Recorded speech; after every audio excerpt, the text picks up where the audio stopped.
Welcome back and अस्सलाम वालेकुम। कैसे हैं आप लोग? ठीक हैं, खैरियत से हैं? चलें जी, जैसे हम प्रीवियस अपने टॉपिक्स पढ़ते आ रहे थे, मेरे ख्याल से आज हमारा लेक्चर नंबर 7 या 8 है, ठीक है? और आज का हमारा टॉपिक जो रहेगा, वो लिक्विडिटी का रहेगा। रिकॉर्डिंग मैंने स्टार्ट कर दी है, ठीक है? इसमें हम पढ़ेंगे कि लिक्विडिटी क्या होती है और मार्केट में इसकी क्या इम्पोर्टेंस है।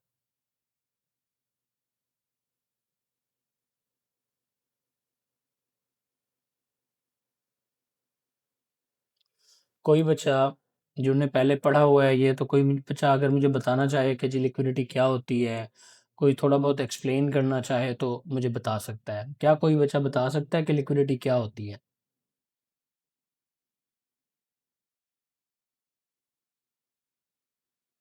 चलें, कोई बात नहीं, आप नहीं बता रहे तो। हमने जो सबसे पहले कैंडलस्टिक के जो टॉपिक को पढ़ा था, तो वहाँ हमने पढ़ा था कि मार्केट अगर एक दिन की जो डेली कैंडल है, इस तरह मार्केट सेल आ रही हो, ठीक है? और मार्केट क्या करे, ये डे 1 ले लें इसको, इस तरह आप समझ लें कि ये डे 1 है, ठीक है? और डे 1 की जो ये कैंडल है, ये इसका हाई है, ये इसका लो है, ये ऊपर ओपन और नीचे क्लोज है क्योंकि ये सेल की कैंडल है, ठीक है? तो हमने पढ़ा था कि मार्केट के हमेशा अप साइड या लो साइड या किसी हायर साइड या लोअर साइड पे ये जो विक्स होती हैं, इनके नीचे या ऊपर मार्केट के लिक्विडिटी होती है। अब लिक्विडिटी है क्या चीज़? लिक्विडिटी बेसिकली एक वर्ड से निकली हुई है। लिक्विड की एक फॉर्म है और लिक्विड का मतलब होता है कि कोई भी चीज़ हो तो वो स्प्रेड हो जाती है, बढ़ जाती है। उसकी एक बेहतरीन जो आप एग्जांपल लें तो वो पानी की है। यानी पानी को अगर आप कहीं फेंक देते हैं तो वहाँ स्प्रेड होता है, वो फैल जाता है, ठीक है? तो लिक्विडिटी भी इसी तरह होती है। मार्केट जो है, अगर हम इन शॉर्ट बात करना चाहें कि व्हाट इज़ लिक्विडिटी, ठीक है?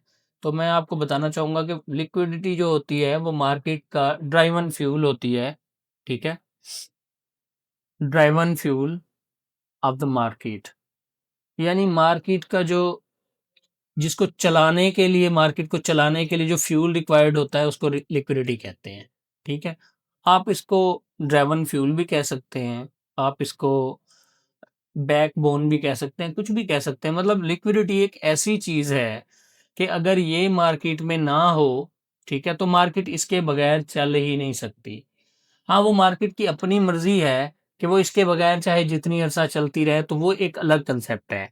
मगर लिक्विडिटी के बगैर मार्केट का चलना बिल्कुल बेसूद है और लिक्विडिटी लिए बगैर मार्केट चलती भी नहीं है। उसकी एक बेहतरीन एग्ज़ाम्पल थी, जो हमने पिछले दिनों पढ़ी थी। मैंने आप लोगों को एक कंसेप्ट पढ़ाया था कैंडलस्टिक्स का, ठीक है? और उसका हमने एक सेकंड मैं आपको दोबारा से फिर वो ज़रा रिमाइंड करा देता हूँ कि हमने पढ़ा क्या था और आप लोगों को याद क्या है। किसी को हो सकता है याद हो बच्चों को, क्योंकि आप लोग याद तो करते नहीं हैं, फिर भी मैं आपको समझाता हूँ। एक सेकंड, चलो। अब जैसे हमने पढ़ा था कि किसी एक दिन की जो कैंडल होती है, उस कैंडल का जैसे ये क्लोजिंग है। अब जो पिछले दिन की कैंडल थी, ये डे 1 ले लेते हैं इसको हम, ठीक है? डे 1 की जो क्लोजिंग है, जो क्लोजिंग प्राइस होगी वो क्या होगी जी डे 2 के लिए? कोई बच्चा मुझे बताएगा? कोई बच्चा मुझे बताएगा कि डे 1 की जो क्लोजिंग प्राइस होगी वो डे 2 के लिए क्या होगी? किसी ने नहीं पढ़ा? मैंने आप लोगों को क्लियरली पढ़ाया है वैसे ये, कि डे 1 की जो क्लोजिंग प्राइस है वो ये है और यहीं से अगले दिन की क्या होगी? अगले दिन के लिए वही जो पॉइंट होगा वो ओपनिंग प्राइस होगी, ठीक है? यानी डे 1 की जो क्लोजिंग प्राइस है अगले दिन की ओपनिंग प्राइस है, ठीक है?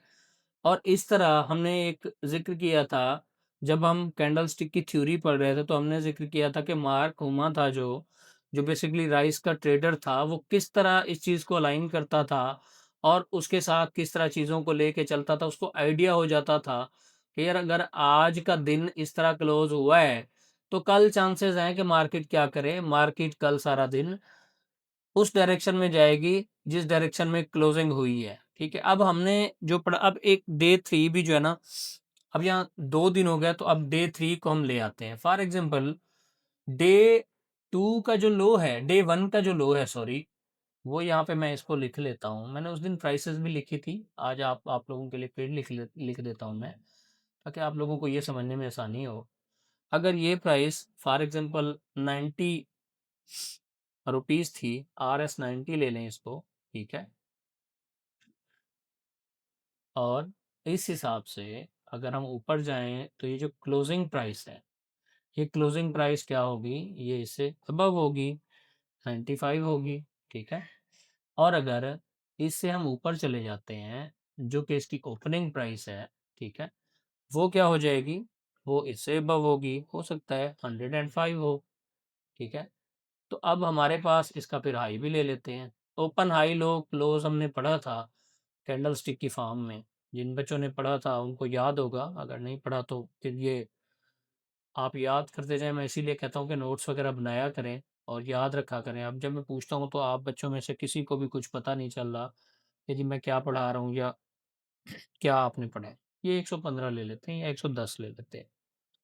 अब सॉरी, अब हमने जो पढ़ा था वो ये पढ़ा था कि मार्केट अगर किसी दिन, जो मार्क हुमा ने हमें बताया था, वो ये बताया था कि किसी दिन की जो लोएस्ट प्राइस है, जो कि ये 90 रुपीस है। अब ओपनिंग तो सेम हो गई, जब ये 95 की ओपनिंग थी तो ये सेम हो गई। ठीक है, अगले दिन की ओपनिंग भी यही थी, इसकी क्लोजिंग थी और अगले दिन की ओपनिंग थी। ठीक है, मैं इसको फिर यहाँ ओपनिंग के लिए लिख दूंगा दोबारा से। ठीक है, तो मार्क ने हमें बताया था, उसका जो कैंडल स्टिक के पीछे जो थ्योरी थी, जो कंसेप्ट था, वो ये था कि जिस दिन मार्केट का डे वन जो है, डे वन की अगर जो लोएस्ट प्राइस है, फिर डे टू अगर उस लोएस्ट प्राइस से यानी 90 रुपए से नीचे क्लोज कर देता है, क्या कर देता है, इस 90 रुपीज से नीचे क्लोजिंग हो जाती है डे टू की, तो उसने कहा था कि मैं नेक्स्ट डे जो कि डे थ्री होगा, उस दिन क्या कंसीडर करूंगा, मैं मार्केट में सेलिंग कंसीडर करूंगा। ऐसे ही पढ़ाया था जी, ऐसे ही पढ़ा था, किसी को अभी याद आ गया हो शायद तो। ठीक है, यानी उसका जो कंसेप्ट था वो ये था कि अगर किसी दिन मार्केट की जो लोएस्ट प्राइस है एक दिन की, यानी डे वन की जो लोएस्ट प्राइस है, अगर डे टू उस दिन की लोएस्ट प्राइस से नीचे क्लोजिंग दे दे, तो मैं डे थ्री को कंसीडर करूंगा कि मेरा डे थ्री क्या करेगा, वो फिर नीचे की जाने मूव करेगा, यानी उसमें सेल मूव आएगा। वालेकुम सलाम सर, क्या यही पढ़ा था आप लोगों ने? मार्क होमा की जो थ्योरी थी उसमें हमने यही चीजें पढ़ी थी। और इसमें ये देखें कि ये जो ओपनिंग प्राइस है, ये जो क्लोजिंग प्राइस होती है किसी कैंडल की, सेल कैंडल की, तो नेक्स्ट जो कैंडल होती है वही प्राइस उसकी ओपनिंग प्राइस होती है। Some time gap up gap down open हो जाती है मार्केट्स, मगर अगर वो नहीं होती तो फिर ओपनिंग और क्लोजिंग प्राइस ऑलमोस्ट सेम होती हैं। ये आप याद रखा करें। अब हमने जब उसकी थ्योरी को पढ़ा, हमने कैंडल स्टिक पे अगर वही चीज देखी तो हमें समझ आया कि यार ये जो मार्क मैंने किया था, ये उसने डेली के हिसाब से कहा था कि यानी ये आज का दिन है, इसको डे वन कह लें, और ये अगला दिन है उससे कल का, ये परसों का दिन है। अगर आज के दिन की जो प्राइस है, उसका जो लो है, उसकी जो लोएस्ट प्राइस है, कल अगर इसके नीचे क्लोज हो जाता है तो परसों वो क्या एक्सपेक्ट करता था कि मार्केट की जो मूव होगी वो सेल साइड की होगी, यानी बेरिश मूव रहेगी। ऐसे ही पढ़ा था जी। और उसमें एक चीज उसने ये बताई थी कि मार्केट क्या करती है, हमने ये कैंडल स्टिक जब पढ़े तो विक क्या आपको शो करती है, ये जो कैंडल्स की विक्स होती हैं ये आपको क्या शो करती हैं? कोई बच्चा बताना चाहेगा कमेंट में, या वैसे बताना चाहेगा कि ये विक्स क्या आपको शो करती हैं?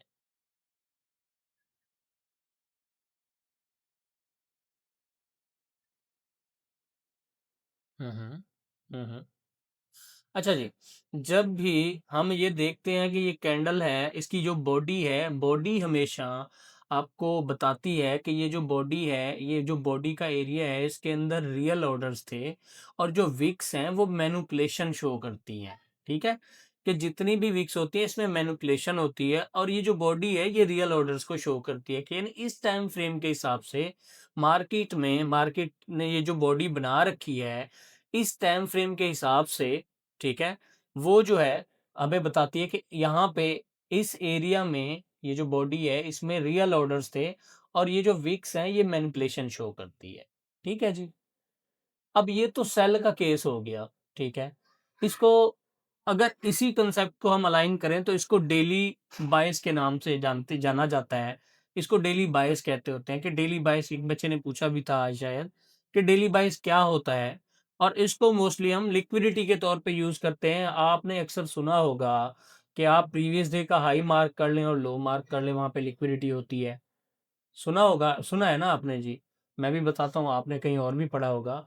तो ये जो हाई लोज़ होते हैं वो इवन H1 की कैंडल हो, M1 की इवन कैंडल हो, तो उनके भी जो हाई लोज़ होते हैं, उनके नीचे हमेशा लिक्विडिटी होती है, ठीक है? अब ये डेली बायस का कांसेप्ट है कि अगर इस तरह आप मार्केट को देखते हैं, अब अकेले इस चीज़ को अलाइन करके तो हम ट्रेडिंग नहीं कर सकते, क्योंकि अगर इसको ही हमने जो है ना वो समझ के ट्रेडिंग करनी होती, तो फिर हम बाकी कांसेप्ट पढ़ते ही ना।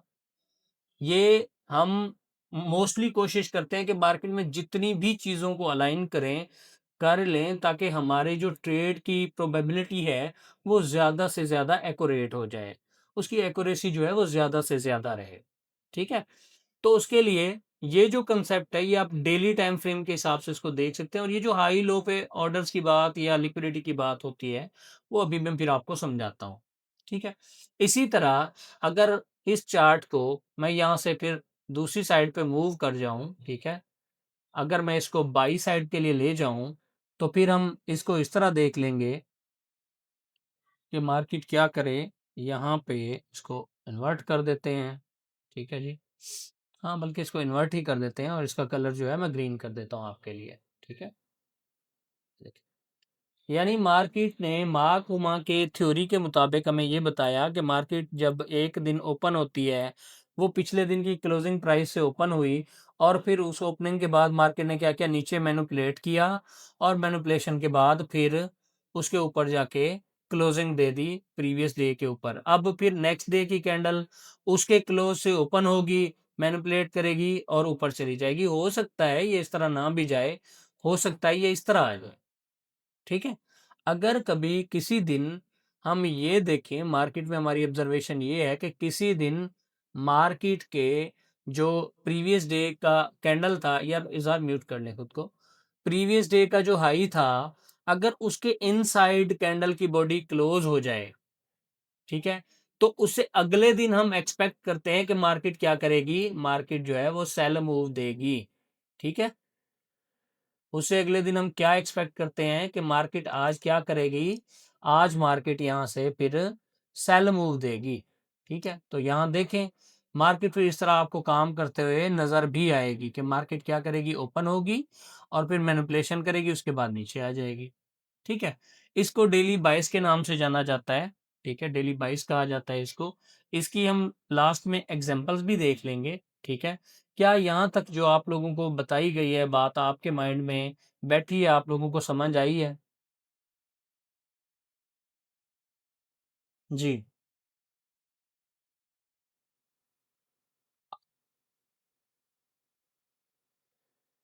अच्छा, वो आप जो है ना फिर दोबारा मुझसे पूछ लीजिएगा या वीडियो देख लीजिएगा, क्योंकि ये थोड़ा लेंथी टॉपिक है। ठीक है? तो ये डेली वाइज़ का आप फिर वीडियो देख लीजिएगा या जब मैं इसकी प्रैक्टिकली आपको चार्ट पे शो कराऊँगा ना, तो तब आपको चीज़ें समझ आ जाएँगी। ठीक है? डेली बाइस के लिए मैं इसके रूल्स भी साथ लिख दूंगा, ठीक है, ताकि आप लोगों को फिर समझ आए। अब लिक्विडिटी से हमें समझ आया कि ये तो डेली बाइस हमने पढ़ा, उसमें हाई और लो की लिक्विडिटी पढ़ ली कि जी हाई लो में ये लिक्विडिटी होती है। एक कैंडल के हाई लो, वो चाहे किसी टाइम फ्रेम की कैंडल हो, उसके हाई लो पे लिक्विडिटी होती है। अब लिक्विडिटी होती क्या है, ये तो हमने हमने चले विजुअल शेप में दिखा दिया कि यार ये चीज़ है, ये चीज़ है, ये चीज़ है, इसी तरह है ना जी। मगर असल में लिक्विडिटी होती क्या है? What is liquidity? ठीक है, अगर मार्केट के हिसाब से हम देखें, तो फिर लिक्विडिटी है क्या, ये भी तो हमें पता होना चाहिए। ऐसा ही है ना जी। अब आपके मार्केट के अंदर जितने भी पेंडिंग ऑर्डर्स होते हैं, ये शायद एक वक्त में मैंने आपको पढ़ाया था, वालेकुम सलाम, जिसमें buy orders, buy orders, buy stops, ये फर्स्ट लेक्चर में मैंने आपको पढ़ाए थे। ठीक है, buy orders, buy stops, sell orders, sell stops. ठीक है, सेल ऑर्डर्स, और उसके बाद सेल स्टॉप्स। कोई बच्चा मुझे बताएगा सेल स्टॉप क्या होता है?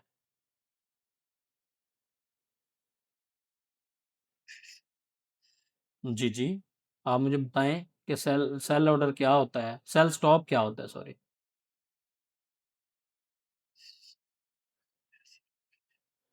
नहीं जी। वालेकुम सलाम, कैसे हैं इब्राहिम? ठीक है।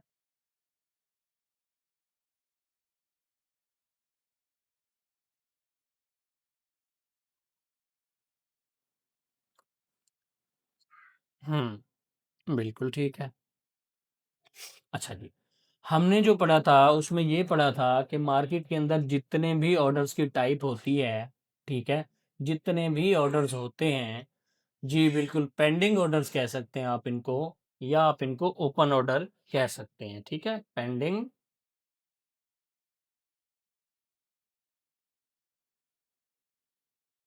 पेंडिंग,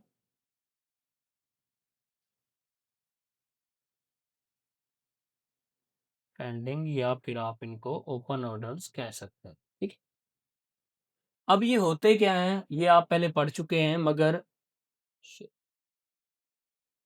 आप ये वैसे पहले पढ़ चुके हैं, मगर मैं आज आप लोगों को एक बात बताता हूँ, वो फिर एक एग्जाम्पल के साथ बताता हूँ। ठीक है, कि ये बेसिकली क्या चीज़ है, किस तरह नहीं है। फॉर एग्जाम्पल, आप में से किसी बच्चे के पास ये एक मोबाइल है। ठीक है, मोबाइल की एग्जाम्पल ठीक है आप लोगों के लिए। आपके पास ये एक मोबाइल है। ठीक है, अब इस मोबाइल की जो प्राइस है, वो फॉर एग्जाम्पल हम ले लेते हैं कि आपके पास ये जो प्राइस है इसकी, वो $100 है। ठीक है, $100 ले लें, 100 रुपीस ले लें। ठीक है, आपने ये मोबाइल ले लिया। ठीक है, अब आपको कोई ये बताता है कि अगर आप मार्केट में इसको बेचना चाहें, ठीक है, तो अब इसकी जो है वो वैल्यू कम हो रही है। ठीक है, इसका जो है, इस मोबाइल का नया मॉडल आने लगा है, तो इसकी वैल्यू जो है वो कम हो जाएगी। तो आप उस सूरत में क्या करते हैं? आप इसको बेचते हैं। और बेचते कब हैं? जब आगे कोई लेने वाला होता है। यानी आप जब इसको बेच रहे होंगे, तो किसको बेचेंगे? आगे कोई तो होगा जो इसको ले रहा होगा। ऐसे ही है ना जी? आगे जो बंदा आपसे ले रहा होगा, अब वो क्या कहता है? वो कहता है जी कि ये मोबाइल जो है मैं आपसे $95 का लूँगा। ठीक है? फॉर एग्ज़ाम्पल, चलें, आप जैसे मोस्टली लोग क्या करते हैं, शॉप पे जाते हैं, मोबाइल को ओपन कर लेते हैं, फिर कहते हैं यार ये मुझे तो पसंद नहीं आया। ठीक है? तो शॉपकीपर क्या कहता है कि आपने $100 का लिया तो $100 ये लें और वापस जाएँ, इस तरह कहते हैं वो आपको? नहीं कहते वो।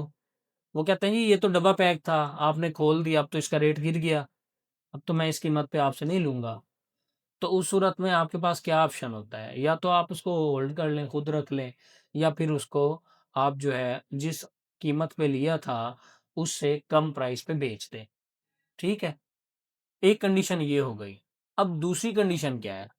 दूसरी कंडीशन ये है कि आपने यही मोबाइल लिया और आप ये एक्सपेक्ट करते हैं कि यार ये मोबाइल जो है ना, इसका रेट बढ़ेगा। ठीक है, इसी मोबाइल का रेट जो है वो ऊपर जाएगा, और फिर मैं बेच दूंगा, चले चला भी लूंगा और बेच भी दूंगा। आप क्या एक्सपेक्ट करते हैं? आप कहते हैं जी $110 का होगा। ठीक है, तो मैं बेच दूँगा। समझ रहे हैं बात को? अब इन 3 सिनेरियो में मुझे ये बताएँ कि अगर ये मोबाइल, ये जो आपने $100 का लिया था, ठीक है? ये आपको बाअशद मजबूरी बेचना पड़ जाए, ठीक है? तो आप क्या करेंगे? बेचेंगे। उस बेचने के लिए कोई ना कोई खरीदार होना चाहिए, जो कि आपके साथ एग्री करे कि हाँ यार, आप $95 पे दे रहे हैं, तो मैं इस पे लेने के लिए तैयार हूँ। यही चीज़ है ना जी। अगर कोई इस कीमत पे भी एग्री नहीं करेगा, तो फिर क्या करेंगे आप? फिर आप इससे नीचे चले जाएँगे, ठीक है जी। फिर आप उसी मोबाइल की जो है प्राइस आप निकालेंगे, अगर आप इस तरह लें इसको, तो फिर इसी मोबाइल की प्राइस आपको कोई और पर्सन कहता है कि जी मैं तो आपसे क्या करूँगा, ये आपसे मैं $90 में लूँगा, ठीक है? अब ये जो बार-बार प्राइसेज़ कम हो रही हैं, या आपको डर लग रहा है, या आपकी जो प्रोडक्ट है जिसकी वैल्यू कम हो रही है, ठीक है? तो वो आपको क्या शो करती है? हो सकता है आप नहीं बेचते और कल को इसकी मार्केट इतनी गिर जाती है कि ये $50 पे आ जाता है। हो सकता है ना जी, मार्केट है, यहाँ पे तो कुछ भी हो सकता है। क्या जो मैं बता रहा हूँ इस तरह हो सकता है कि नहीं हो सकता? और इसमें मोस्टली ऐसे लोग होंगे जिन्होंने इस चीज़ को फेस किया हुआ होगा, ठीक है? आप लोगों में से काफ़ी ऐसे बच्चे होंगे जिन्हें इस रियल एग्ज़ाम्पल को फेस किया हुआ होगा। अब ये जो $100 का मोबाइल है ना, ये बेसिकली आपका अकाउंट बैलेंस है। जब आप एक ट्रेड ओपन करते हैं ना, ये आपने यहाँ पे ट्रेड ओपन कर ली, आपने एक मोबाइल ले लिया। अब आप चाहते हैं कि वो 110 पे जाए, ठीक है? मगर आप दुनिया के किसी कोने में चले जाएँ, जिसकी कीमत है ही $100, वो आपसे कोई 110 में लेगा? बताएँ जी। कोई भी दुकानदार या कोई भी खरीदार जब आपसे लेगा, ठीक है? तो आप क्या होंगे? आप सेलर होंगे। पहले आप बायर थे, आपने मोबाइल खरीद लिया, यानी एक ऑर्डर आपने एग्ज़ीक्यूट किया, एक यहाँ पे आपने कुछ लॉट्स के साथ बाइंग कर ली, और अब आप चाह रहे हैं कि मैं उसको प्रॉफ़िट में बेचूँ, ठीक है? मगर हर बंदा अपना प्रॉफ़िट चाह रहा है, ठीक है? अगला जो आपसे लेना चाह रहा है, वो भी ये चाहेगा कि मैं इनसे क्या करूँ? इनसे इस रेट से सस्ते दामों खरीद लूँ। ऐसा ही है ना जी? जब ये लोग सस्ते दामों खरीदने की बात करते हैं, तो ये कौन होते हैं? ये वही आपका स्मार्ट मनी होता है, जो आपसे ताहद सस्ती कीमत पे खरीदना चाह रहा होता है। अब आप कहते हैं कि यार फॉर एग्ज़ाम्पल वही पेंडिंग ऑर्डर्स, ओपन ऑर्डर्स की बात आ गई। हम लोगों ने यहाँ पे एक स्टॉप लॉस लगा दिया, ठीक है?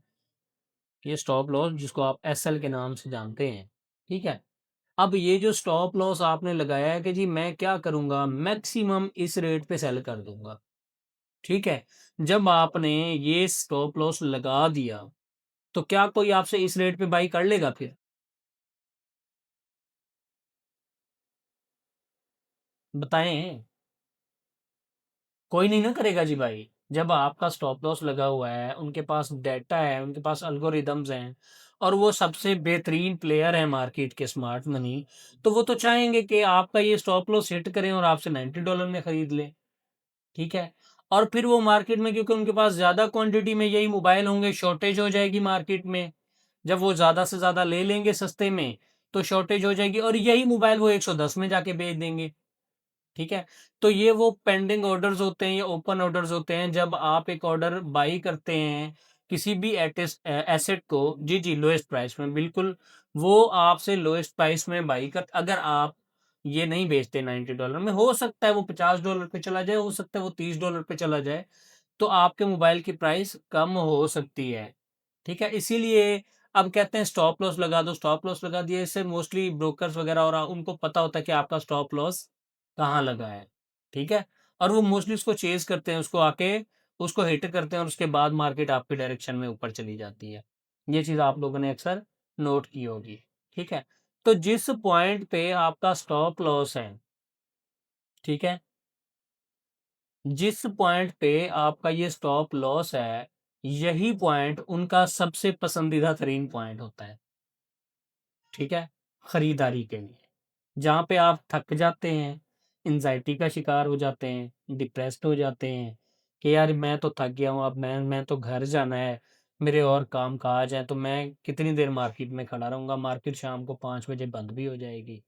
ऐसा ही है ना, अगर आप किसी सिटी चले जाते हैं, तो आप कहते हैं यार मैं बस 2 शॉप फिर ली, 3 शॉप फिर ली, अब तो मैं थक गया हूँ, ठीक है? वो आपको थकाते हैं। वही आप उनको पता होता है कि इनकी 100 और ₹100 की, $100 की चीज़ है, वो ज़्यादा से ज़्यादा चेज़ करते हैं।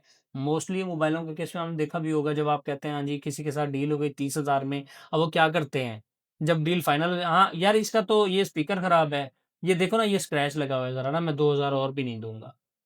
करते हैं ना आपके साथ मैनिपुलेशन इस तरह की, जो शॉपकीपर्स होते हैं। आप वो तो यहाँ के लोकल्स हैं जो इस तरह करते हैं। आप सोचेंगे स्मार्ट मनी किस तरह आपको बेवकूफ़ बनाती होगी। वो भी इसी तरह आपके ऑर्डर्स लगवाती है, आपको बताते हैं कि ये आप मोबाइल लें, अब मार्केट में मोबाइलों की शॉर्टेज होने लगी है, ठीक है? वो शॉर्टेज का बताते हैं, जब आप ले लेते हैं, ठीक है? आप वो कहते हैं शॉर्टेज होगी तो मोबाइल फिर क्या होगा, आपका महँगा बिक जाएगा। आप ले लेते हैं, वो आपको अट्रैक्ट करते हैं उसी प्राइस सेक्शन से जिसको हम कैंडल स्टिक्स कहते हैं, ठीक है? इसीलिए कहते हैं कि कैंडल स्टिक्स तो होती हैं, मगर उसको हर जगह पे ट्रेड नहीं किया जाता। ट्रेड कहाँ पे करना होता है? ट्रेड हमेशा यहाँ पे करना होता है। अगर आपने बाई करना है तो 100 पे ना करें। आप वेट कर लें। आप एक एम बना लें कि हाँ यार इधर आएगी तो मैं खरीद लूँगा, मेरी कैपेसिटी इतनी है। और जब कोई भी बाई या सेल या कोई भी ऑर्डर हो, तो उसमें ये होता है कि आपका जो स्टॉप लॉस होता है, ठीक है? आपका किसी भी बाई पोजीशन का स्टॉप लॉस जो है, वो किसी का सेल ऑर्डर हो सकता है, ठीक है? अब ये बात बड़ी समझने की है, आप लोगों को समझ भी नहीं आएगी। शायद किसी को आ भी जाए, ठीक है? आपका ये जो स्टॉप लॉस है, हो सकता है किसी का सेल ऑर्डर हो। क्यों? क्योंकि हमने पढ़ा है कि जब आप खरीद रहे हैं, ठीक है? जब आप खरीद रहे हैं तो कोई तो है जो आपको सेल कर रहा है, कोई तो आपको बेच रहा है। फिर जब आप बेच रहे हैं तो कोई तो है जो आपसे खरीद रहा है। बात समझ आ रही है? ये सारी लिक्विडिटी की गेम है। ये जो आपका स्टॉप लॉस है, जो आपने कहा कि मैं $90 में बस बेच दूँगा, ठीक है? आपने क्या कहा कि $90 में मैं बेच दूँगा। तो कोई तो है जो $90 में आपसे खरीदने के लिए एग्री करेगा। आप सेलर बन गए बाई से और उसने आपसे खरीद लिया। जी, मोहम्मद रज़ा साहब।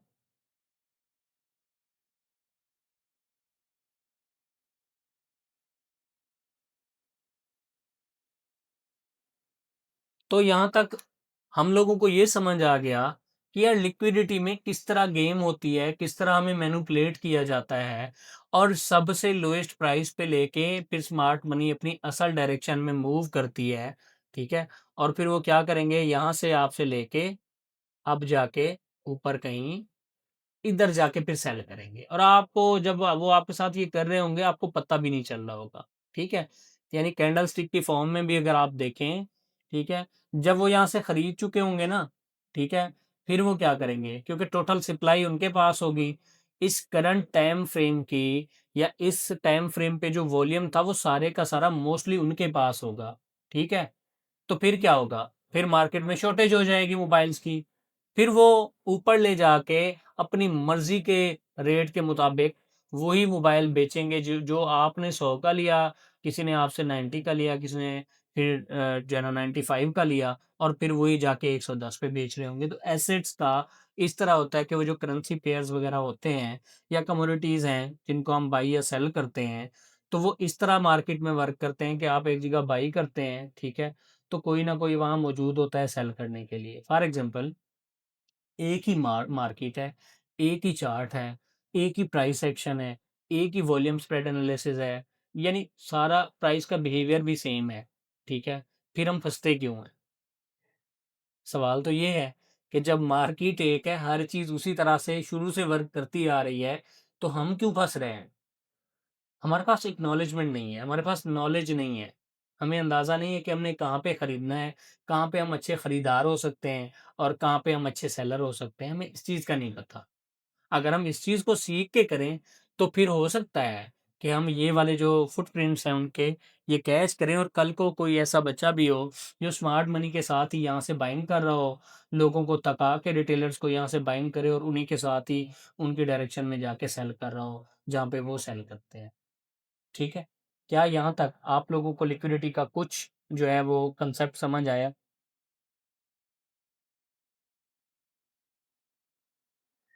ठीक है। अब मोस्टली जो अब इसमें डिस्काउंटेड और प्रीमियम इसका होता है कि जो स्मार्ट मनी है हमेशा वो डिस्काउंटेड रेंज से बाई करते हैं और प्रीमियम रेंज में जाके सेल करते होते हैं। ठीक है? अब इसको हमने यहाँ पे तो देख लिया, मैं आपको चार्ट पे इसकी कुछ एग्जांपल्स दिखाता हूँ। ठीक है? हो सकता है वहाँ पे आप लोगों को कुछ ज़्यादा अच्छे से चीज़ें समझ आएँ। अब जैसा कि किसी बंदे ने जो है वो यहाँ से बाइंग या सेलिंग, अब मुझे ये देखिए ना, ये एक पॉइंट है।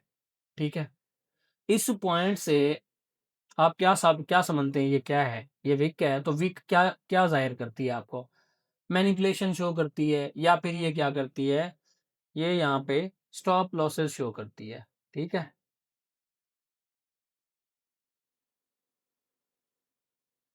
यानी यहाँ पे जिसने किसी ने सेल किया होगा यहाँ से, ठीक है, उसका स्टॉप लॉस होगा यहाँ पे। ठीक है? अब मार्केट ने क्या किया? ये एक ही पैटर्न है, एक ही जगह है, सारी दुनिया के लोग इसमें लगे हुए हैं। जिसने यहाँ से बाई कर लिया, ठीक है, उसने क्या किया, यहाँ से थकाते यहाँ से जिसने बाई किया उसने यहाँ पे जाके सेल कर लिया। फिर एक रिटेलर था जिसने यहाँ से जो है ना वो सेल किया, उसी प्राइस में किससे खरीदा और सेल कर दिया। उसकी क्या एक्सपेक्टेशन थी कि मार्केट क्या करेगी, यहाँ इस लो तक जाएगी। मार्केट ने क्या किया, मार्केट ऊपर चली गई, उसका स्टॉप लॉस ले गई। ठीक है? उसे वही ऑर्डर जो है वो प्रीमियम में, यानी नुकसान में जो है वो लाज़मी और मजबूरन उसको कहा गया कि आप बेचो, आप ये लॉस बेयर करो।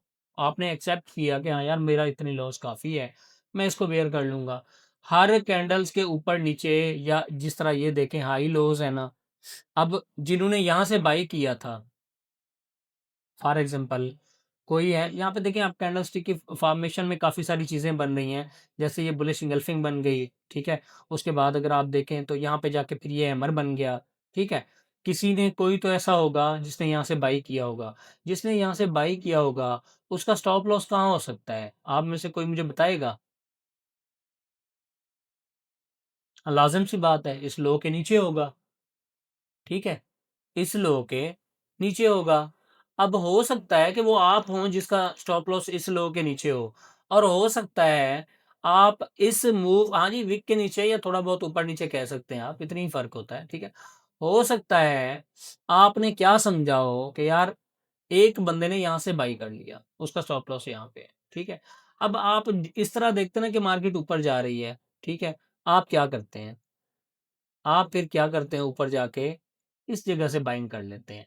क्यों? जी, ये मार्केट नीचे आई, पुल बैक लिया और यहाँ से ये बाई कैंडल ने तोड़ा, तो ये आप यहाँ से बाई कर लेते हैं, और आपका फिर इस केस में स्टॉप लॉस इसके नीचे होता है। ठीक है? और मार्केट ने क्या किया? आपका स्टॉप लॉस लिया और फिर आपकी डायरेक्शन में ही चली गई। जिसने यहाँ से कहीं से सेल किया था, ठीक है? मार्केट ने क्या किया? यहाँ से सेल उसको दिखा के मैं नीचे जा रही हूँ, थोड़ी-सी ऊपर आई, जब यहाँ आ रही थी तो एक तो वो डर की वजह से उसने यहाँ ही कहीं सेल कर दिया होगा। यानी अपना ऑर्डर क्लोज़ कर दिया होगा कि यार ये तो ऊपर आ रही है। अगर कोई बच भी गया होगा तो फिर नीचे आके, ठीक है? यहाँ यानी ये आपको प्रॉफ़िट शो कराया, फिर आपको डराया, इस डर के बाद फिर या तो काफ़ी सारे लोग यहाँ पे निकल गए होंगे, यार ये तो बाई नीचे आ रही थी, थोड़ा-सा मूव लिया फिर ऊपर चली जाएगी। ऊपर डरा के फिर मार्केट ने जो यहाँ से इन हुए, उनको यहाँ पे आउट किया, आउट करने के बाद यहाँ से ऊपर चली, जो यहाँ से सेल में इन हुए थे, उनको इस जगह पे आउट किया, जो यहाँ से सेल में इन हुए थे, उनको यहाँ पे आउट कर दिया। ठीक है? तो मार्केट हमेशा आपको ट्रैप देगी, अगर उसने ऊपर जाना है, अगर मार्केट जैसे यहाँ से ऊपर जा रही थी, ठीक है? उसने ऊपर जाना है तो नीचे किसी पॉइंट की लिक्विडिटी लेके जाएगी, यानी उसको फिर फ्यूल चाहिए होगा। वो आपको ट्रैप करेगी, आपके ऑर्डर्स को जो है ना वो लेगी, आपको नुकसान उठाएगी, फिर ऊपर जाएगी। अब इसी तरह डेली बाइस का पहले पहले हमने कंसेप्ट पढ़ा, तो मैं वही आपको डेली बाइस समझा देता हूँ पहले, कि मार्क हुमा ने जिस तरह कहा था कि जी अगर एक कैंडल हो, उसकी अगली कैंडल क्या करे, उसके नीचे क्लोज दे तो उससे अगली कैंडल क्या हम एक्सपेक्ट करते हैं, नीचे एक्सपेक्ट करते हैं। मैं आपको ऐसे जनरल सी बता रहा हूँ, हो सकता है इस तरह चीज़ें वर्क ना कर रही हों रियल टाइम में तो करती हैं, बट हर वक्त नहीं करती। फॉर एग्जांपल, ये आपके पास एक जो है डे वन की कैंडल है, ठीक है। अब ये जो डे वन की कैंडल है, अगली कैंडल ने इसके लो के नीचे क्लोजिंग दे दी। इसकी जो क्लोजिंग थी लो के नीचे, इसके लो के नीचे थी। तो मार्क हुमा ने क्या एक्सपेक्ट किया था, क्या कहता था वो, कि अगर डे वन की कैंडल हो और डे टू की कैंडल उसके लो के नीचे क्लोज करे तो मैं क्या करूंगा, डे थ्री में मैं सेलिंग देखूंगा। उसने सेलिंग देखी, ठीक है। अगर आप फिर इन दो कैंडल्स को मिला लें, ये यही कंसेप्ट आप इधर ले आए, फिर नीचे ले आए, उसने उसके लिए फिर क्या हुआ, ये डे वन हो गया, ये डे टू की कैंडल ने उस लो के नीचे क्लोजिंग दे दी, तो डे थ्री की कैंडल ने क्या किया, उसके नीचे आ गई और उसके लो के नीचे क्लोज कर दिया। फिर जब ये क्लोज किया तो उसने फिर क्या सोचा, उसने कहा जी ये मेरा डे वन हो गया, ये मेरा डे टू हो गया, डे टू ने नीचे क्लोजिंग दे दिया, अब मैं क्या करूंगा, अब नीचे, ये मार्केट ने मैनिपुलेशन की और ये नीचे, ठीक है। अब अब यहाँ पे एक चीज है जो आप लोगों को समझने की जरूरत है डेली बाइस में। इस कैंडल के बाद हमने देखा ये एक मोमेंटम कैंडल थी और अगली कैंडल ने बेशक इसके लो के नीचे क्लोजिंग दी, ठीक है, इसके लो के नीचे क्लोजिंग दी। अब अगर सिर्फ इस कंसेप्ट की बुनियाद पे आप चल रहे होते तो मार्केट ने फिर क्या किया, इसका लो लिया और ऊपर जाके इसके ऊपर क्लोजिंग दे दी, मगर इसकी जो विक है, इसका जो हाई है वो लिया है, इसके ऊपर बॉडी की क्लोजिंग नहीं दी। अगर इस हाई के ऊपर वो क्लोजिंग देती तो फिर मार्कुमा ये एक्सपेक्ट करता कि यार यहाँ पे इसने बॉडी के साथ क्लोजिंग दे दी है, नेक्स्ट डे मैनिपुलेशन करके ऊपर जाएगा। और इसी तरह हुआ, नेक्स्ट डे इनसाइड कैंडल रहा, उससे अगला दिन क्या हुआ, उसने भी मैनिपुलेशन की नीचे, ये की और उसके बाद मार्केट फिर ऊपर चली गई, ठीक है। तो जब आप सेल देख रहे होंगे तो इस तरह देखेंगे, बाई में भी आप इस तरह देखेंगे कि आपकी प्रीवियस कोई कैंडल, जैसा कि ये कैंडल है, अगर इसके हाई के ऊपर ये कैंडल क्लोजिंग दे दे तो फिर अगला दिन एक्सपेक्ट करेंगे हम कि ये मार्केट ऊपर की जाने मूव दे सकती है, मगर सिर्फ इस चीज को नहीं देखेंगे। अब आप मुझे ये बताएं, बच्चों ने काफी सारा पढ़ा हुआ भी है, तो कोई बच्चा मुझे बताएगा कि यहाँ से मार्केट ऊपर क्यों नहीं गई थी, यहाँ से मार्केट ऊपर जब जा रही थी तो क्यों नहीं गई थी।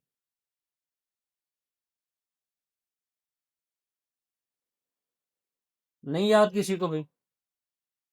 जी बिल्कुल, ये देखें, ये आपके सामने, यहाँ पे ये डेली का जो है फेयर वैल्यू गैप था, ठीक है। इसकी वजह से मार्केट आगे मूव नहीं कर सकी और मार्केट ने क्या किया, वहीं पे रुक गई, ठीक है। अब यहाँ आपको चीज़ें समझ आ रही हैं। फिर आपने सिर्फ डेली बाइस को नहीं देखना होता, उसके साथ साथ और भी काफ़ी सारी चीज़ें होती हैं जिनको, अब मार्केट स्ट्रक्चर हम जब पढ़ रहे थे, ठीक है, तो हमने उसमें ये, आप आगे आपका कल का लेक्चर एसएमसी का आ जाएगा, फिर उसके बाद वाइकअप शुरू हो जाएगा। तो अगर आपका मार्केट स्ट्रक्चर कंप्लीट हो जाता तो यहाँ पे बड़ा मज़ा आता, आप लोगों को, आपको कंसेप्ट समझ आने लग जाते कि हाँ यार ये तो इस तरह हो गया, ये तो अब हो सकता है।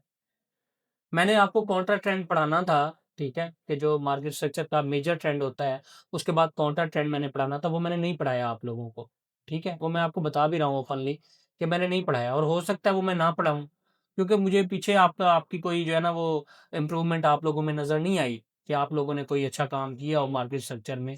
चंद एक बच्चों के अलावा किसी ने कोई एफर्ट भी नहीं की, ठीक है। तो वो हो सकता है मैं अगले किसी बैच में पढ़ा दूँ, जहाँ मुझे लगे कि कोई बच्चे हैं पढ़ने वाले।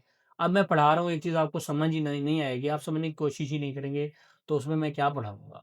चलें खैर, उस टॉपिक को लीव करते हैं। अब देखें अगले दिन फिर क्या हुआ, ये फिर वही चीज़ें हैं, मार्केट ने यहाँ ऊपर गई, इसके हाई को नहीं तोड़ा, फिर अगली कैंडल ने क्या किया, इसके लो को लेके इसके हाई के ऊपर क्लोजिंग नहीं दी, इसके हाई के ऊपर इस कैंडल ने क्लोजिंग दी। जब ये कैंडल तीसरी जो क्लोजिंग दी, तो फिर मार्क ने फिर आइडिया लगाया कि ये क्लोजिंग हो गई है, यहाँ से मैनिपुलेट करके ऊपर जा सकती है। अब ये ऊपर चली गई, ठीक है। अब इसके ऊपर जाने के बाद आप देखें तो यहाँ पे क्या बना है,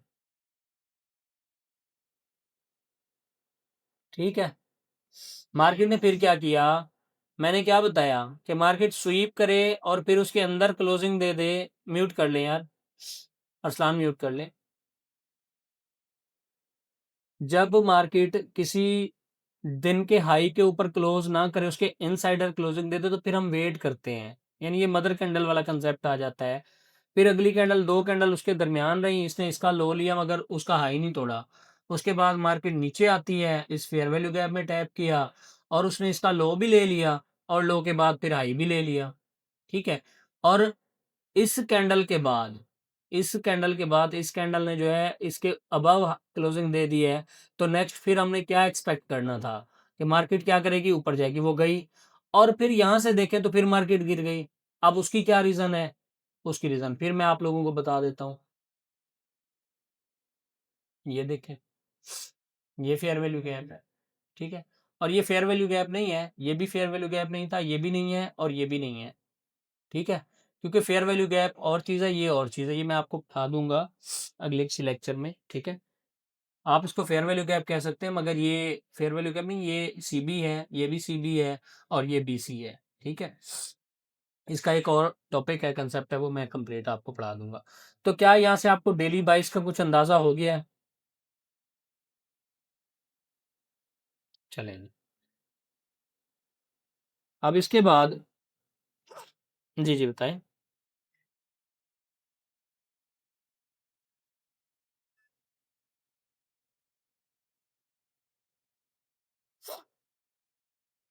मैं आपको बताता हूँ, कोई कंफ्यूजन की बात नहीं है जी। हमने पढ़ा कि लिक्विडिटी मार्केट ने अगर किसी, अब देखें जैसे मार्केट ने क्या किया, इस ये मार्केट का एक डे था, इस डे के लो के नीचे क्या थी, क्या थी जी, लिक्विडिटी थी। मार्केट ने ली और ऊपर चली गई, ठीक है। अब इसी तरह, अब ये दिन है, ये एक डे क्लोज हुआ तो इसके लो के नीचे क्या थी, लिक्विडिटी थी। मार्केट ने ली, ऊपर चली गई। आपने यही पढ़ा है ना कि हाई लोज के ऊपर नीचे लिक्विडिटी होती है, ठीक है। तो मार्केट गई। अब फिर अगला केस क्या हुआ, मार्केट ने अगले अगले दिन ऊपर गई, ये लिक्विडिटी थी, ये नहीं ली, ऊपर की लिक्विडिटी लेके ऊपर चली गई, ठीक है। फिर मार्केट ने इनसाइडर क्लोजिंग दी। तो अब इस केस में देखें, ये तो फिर आप अगर स्ट्रक्चर को अलाइन करें तो आपको चीज़ें समझ आएंगी। ये क्या था, लो था, इस लो की लिक्विडिटी ली मार्केट ने, हालांकि सेल की कैंडल थी, क्लोजिंग इसके ऊपर दे दी। अगली कैंडल ने क्या किया, फिर अगली कैंडल ने इसका लो लिया, ये लिक्विडिटी ली और फिर इसके ऊपर क्लोजिंग दे दी, ठीक है। अगली कैंडल ने क्या किया, ये देखें क्या किया इसने, ये लिक्विडिटी ली और फिर नीचे आ गई। अब अगली कैंडल ने इनसाइडर क्लोजिंग दी, उसकी अगली कैंडल ने क्या किया, लिक्विडिटी ली और फिर नीचे। समझ आ रही है आप लोगों को? तो जब जब ये डे का चार्ट है और ये AUD डॉलर का चार्ट है, AUD USD का, इसमें ये डेज की ही कैंडल्स हैं कि किसी दिन की जो है वो प्रीवियस डे का हाई या लो लेती है मार्केट और उसके बाद एक अच्छा ड्रॉप देती है या अच्छा जो है ना वो ऊपर मार्केट निकलती है, ठीक है। अब जैसा यहाँ पे देखें, ये हालांकि इनसाइडर कैंडल्स थी कुछ, ठीक है। उसके बाद मार्केट ने यहाँ पे क्या किया, हम देखते हैं कि ऐसा लो हर वीक का लो जो है वो हमारे लिए लिक्विडिटी की हैसियत रखता है, ठीक है। हमें पता होता है कि किसी ने अगर कोई यहाँ से बाई किया होगा तो उसका स्टॉप लॉस, जो जिस बंदे ने इस दिन के लो के नीचे बाई किया होगा, इसके लो से बाई किया होगा, उसका स्टॉप लॉस यहीं कहीं होगा ना जी। मार्केट ने क्या किया, इस दिन के स्टॉप लॉसेस को हंट किया, इस दिन के स्टॉप लॉसेस को हंट किया और इवन इस दिन के, ये 3 दिन के स्टॉप लॉसेस को हंट करने के बाद ऊपर चली गई, ठीक है।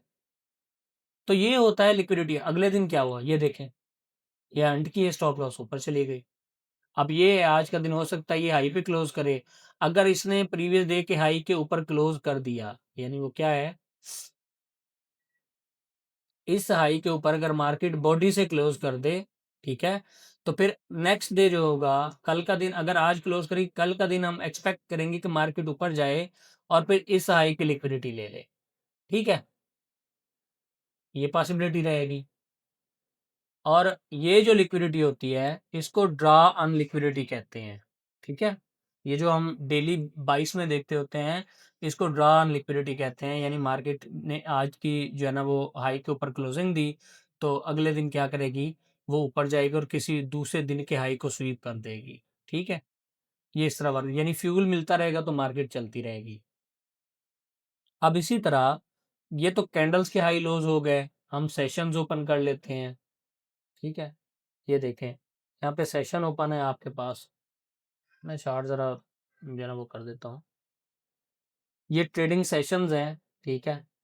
ट्रेडिंग सेशंस में भी क्या करता है, एक सेशन दूसरे सेशन का हाई या लो स्वीप करता है और फिर ऊपर मूव कर जाता है। ये देखें यहाँ मार्केट ने क्या किया, ये हाई था, ये न्यूयॉर्क का हाई स्वीप किया और नीचे आ गई। फिर क्या किया, लंदन ने मैनिपुलेशन की, फिर नीचे आ गया। न्यूयॉर्क इनसाइडर रहा इस न्यूयॉर्क के ऊपर, ये देखें। यहाँ से फिर सिडनी ने क्या किया, सिडनी ने इसका हाई स्वीप किया और ये मार्केट नीचे आ गई। इसके बाद मार्केट ने यहाँ मैनिपुलेशन की, वही दिन वाली क्लोजिंग के हिसाब से देख लें, मैनिपुलेशन की फिर ऊपर चली गई। अगले दिन भी मार्केट ने क्या किया, फिर ऊपर चली गई। उसके अगले दिन ये इनसाइडर रही और ये कहीं सिडनी का लो लिया और उसके बाद फिर मार्केट ऊपर चली गई। ये सेशन जो होते हैं, ये जो ट्रेडिंग सेशंस हैं, इनमें भी जो हाई लोज होते हैं वो इस तरह मार्केट स्वीप करती। अब ये जो या तो सेशन का हाई होगा, पिछली कैंडल का हाई लो होगा, पिछले घंटे का होगा, पिछले दिन का, वीक का, महीने का, साल का हाई लो होगा। ठीक है, कैंडल स्टिक के मुताबिक हम इनको टाइम फ्रेम के हिसाब से फिर अलाइन करते होते हैं। ठीक है, हम हमें इससे ये पता चलता है कि हर हाई या लो के ऊपर लिक्विडिटी मौजूद है, हर हाई या लो के ऊपर लिक्विडिटी अवेलेबल है। ठीक है, क्या आप लोगों को यहाँ तक कुछ समझ आ गया?